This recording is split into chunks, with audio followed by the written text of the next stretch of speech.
Olá pessoal, tudo bem? Esta é a primeira aula de Cristologia. Mas o que é Cristologia? Ora, Cristologia é o estudo de Jesus Cristo. É o estudo da pessoa e da obra de Jesus Cristo. E esse duplo elemento, a pessoa e a obra, nós vemos no próprio nome Jesus Cristo. Afinal, Jesus é um nome, Jesus, filho de José, e Cristo é um título referente à obra de Jesus. Cristo vem do grego Christos, que é o mesmo termo que em hebraico é Messias. É o ungido, é o Messias, é aquele que era aguardado pelos judeus. E nesse duplo aspecto nós vemos os elementos que compõem o estudo da Cristologia. A Cristologia estuda a pessoa de Jesus, ou seja, a sua natureza e a relação dentro da própria Trindade. Afinal, Jesus Cristo não é 50% homem e 50% Deus. Jesus Cristo é plenamente, é 100% homem e plenamente 100% Deus. Algo muito difícil de nós compreendermos, mas que nós precisamos entender para compreender ao próprio Cristo, já que ele, sendo Deus, é a segunda pessoa da Trindade. E ele tem uma relação com a primeira pessoa da Trindade, que é o Deus Pai, e uma relação com a terceira pessoa da Trindade, que é o Deus Espírito Santo. Tudo isto é tema da Cristologia. Assim como a obra de Jesus. Aquilo que Jesus fez, que Jesus faz e que Jesus fará é tema da Cristologia. A sua obra precisa ser compreendida. E a Cristologia estuda justamente isso.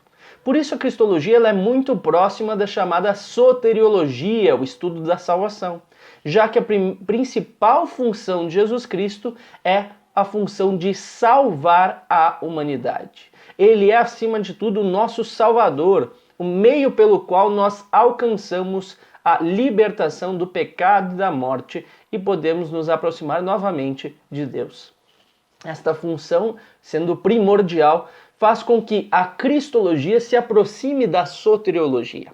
E ambas são formas, são elementos de estudo que estão inseridos dentro da chamada teologia sistemática, que é o estudo organizado das questões teológicas. Uma dessas questões teológicas, portanto, é Jesus Cristo, na sua pessoa e na sua obra. Bom, mas para nós compreendermos Jesus Cristo na sua pessoa e na sua obra plenamente, precisamos entender que Jesus Cristo, ele é Deus encarnado. E nós crendo que Jesus Cristo é Deus encarnado, precisamos compreender que Jesus Cristo encarnou quando foi concebido por Maria através da ação do Espírito Santo de Deus.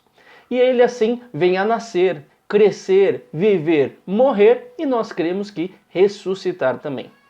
Mas o nascimento de Jesus, que marca a sua encarnação, não se deu num momento qualquer, se deu num momento específico, na plenitude do tempo, como diz o apóstolo Paulo na sua carta aos Gálatas. E de fato nós precisamos compreender que essa plenitude do tempo precisa ser entendida, que ela é importante, que ela nos mostra algo que precisa ser compreendido.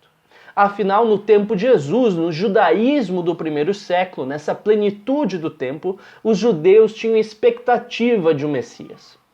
Os judeus, naquele contexto, eram dominados pelos romanos. Era um povo que estava submetido ao poder romano. E eles esperavam que viria então um libertador, um salvador, um Messias prometido, que libertaria os judeus do poder e da tirania dos romanos. Esta era a expectativa dos judeus. Porém, Jesus Cristo vem e não faz esta libertação política. Jesus Cristo oferece uma libertação espiritual. Jesus Cristo não traz um reino de homens, mas ele apresenta na sua pregação o reino ou reinado de Deus. Ele apresenta como o ser humano precisa se permitir ser governado por Deus. E ele não propõe uma libertação política dos judeus em relação ao Império Romano. Talvez seja esta justamente a frustração de muitos judeus naquele tempo com o próprio Jesus Cristo, já que existiam outros messias também. Havia naquele contexto muitos movimentos populares messiânicos no meio dos judeus. Um desses movimentos muito famoso é o movimento dos Zelotes. E muito provavelmente um líder do movimento dos Zelotes foi aquele que foi conhecido como o filho do pai, ou como nós conhecemos, né, na composição em aramaico, Bar, filho, Aba, pai. Filho do pai, Bar-Aba, ou como está nas nossas Bíblias, Barrabás. Barrabás muito provavelmente foi sim uma proposta de Messias num outro estilo, no estilo dos Zelotas, da libertação política do povo judeu em relação aos romanos. Mas não era esta a proposta de Jesus Cristo.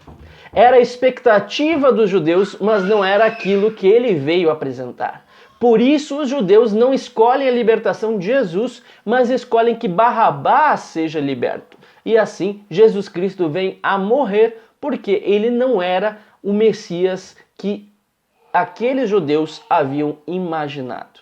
Isso é algo muito importante. Esta rejeição do Messias por parte dos judeus mostra que havia uma compreensão, uma expectativa, uma esperança que não foi concretizada. Mas nem por isso Jesus não é o Messias. Afinal, Jesus Cristo, ele sim é o Messias, sim, ele é o Cristo, mas não naquilo que muitos esperavam. Ele vem a realizar algo muito maior do que a libertação política dos judeus. Ele liberta toda a humanidade do pecado e da morte. Ele oferece a salvação a todos os indivíduos, não somente a judeus, mas a gregos também, aos gentios, aos não-judeus. Ele vem para salvar não somente homens, mas também mulheres, tanto livres como escravos. Ele vem para salvar a todos. Ele oferece a salvação a toda a humanidade.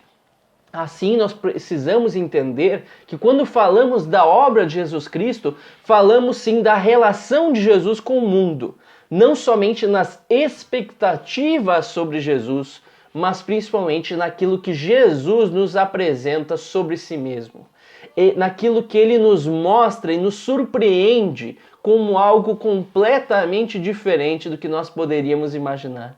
Esta apresentação de Jesus que surpreende inclusive seus discípulos, sendo que muitos talvez tenham inclusive se decepcionado com Jesus. É bem possível que alguns dos seguidores de Jesus e até dos apóstolos tivessem expectativas políticas sobre Jesus Cristo, já que nós vemos inclusive zelotes no grupo de Jesus. Nós temos Simão o Zelote entre os discípulos mais próximos de Jesus, e é bem possível que ele esperasse que quando Jesus entrou em Jerusalém, ele fizesse uma libertação política. E não é isso que ocorre. Não era este o propósito de Jesus Cristo, mas seu propósito é muito maior. Afinal, Jesus Cristo, como seus títulos mostram, não é somente o filho de Davi. Ele é o filho de Davi, é o rei esperado, mas ele é muito mais do que isso. Como nós podemos ver no livro de Mateus, no início, na genealogia de Jesus, Jesus Cristo é plenamente filho de Davi, ele é da descendência de Davi, mas ele é muito maior do que isso. Jesus Cristo, como o próprio Pedro professa, é o Cristo, o Filho do Deus vivo. Jesus Cristo é o Messias, é o Salvador esperado, mas é também o próprio Deus. É alguém muito maior do que Davi, alguém muito maior do que um rei, um comandante, um líder. Ele é o Salvador da humanidade. E assim nós podemos ter o principal fundamento da cristologia, que é a compreensão da complexidade que é Jesus Cristo.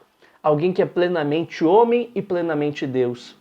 Alguém que liberta o ser humano para além das aparências, que liberta plenamente e que realiza a obra em nós muito maior do que nós podemos imaginar. Esse é o estudo da cristologia.